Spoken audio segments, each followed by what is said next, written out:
దండలే. కాదంట ఎవరు? నా కొడుకు నీకు ఫోన్ చేసిండట కదా సార్, ఒకసారి కలుద్దామని. జిరాక్స్ పేపర్లు తెచ్చినావా? తెచ్చిన సార్.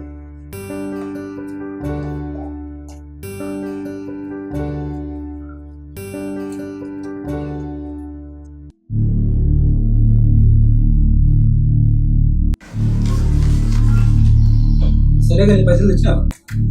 పైసలా? అది అది ఓల్డ్ స్టాక్ ఉంది, పైసలు ఇచ్చి బస్తా తీసుకోపో.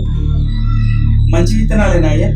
అవన్నీ తెలియదు, పండని ఎండని నాకు సంబంధం లేదు. నువ్వు ఇచ్చే పైసలకు నకిలీతలు కాకపోతే మంచి ఎడికెళ్ళి వస్తాయి. అయ్యా మీరు అట్లా అనకూరి. ఇప్పటికే దిగుబడి రాక చేసిన అప్పులు తీరక చాలా ఇబ్బంది కాబట్టి. మీకు ఇబ్బంది అయితే నాకేంది, మీరు సత్తే నాకేంది.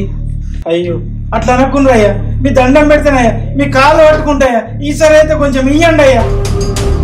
పైసలు ఏమంటే కథలు చెప్తున్నావు, కథలు చెల్లడు బయటికి. నేను ఇస్తానయ్యా, నన్ను నమ్మండి అయ్యా. అయ్యా అయ్యా వెళ్తావా బిడ్డ బయటికి ఎండేయాల అడ్డగా వచ్చి ధర్మసత్రాన్ని అడుగు.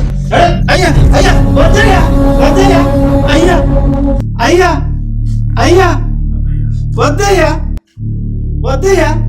ఇంకోసారి నా ఇంటికి వస్తే కాలు ఎరగొడతా. ఒరేయ్ మీరు మనుషులు కాదురా, అడవి మృగాలురా. అందరికి అన్నం పెట్టే రైతు మీద చేసుకుంటావురా, నీ చేతులు ఇరిగిపోతాయిరా. నువ్వు సర్వనాశనం అయిపోతావురా, సర్వనాశనం అయిపోతావు, సర్వనాశనం అయిపోతావు. నా ఇంటి ముందు వర పొద్దుగా లేవని వచ్చిండు మీకు అయినట్టు.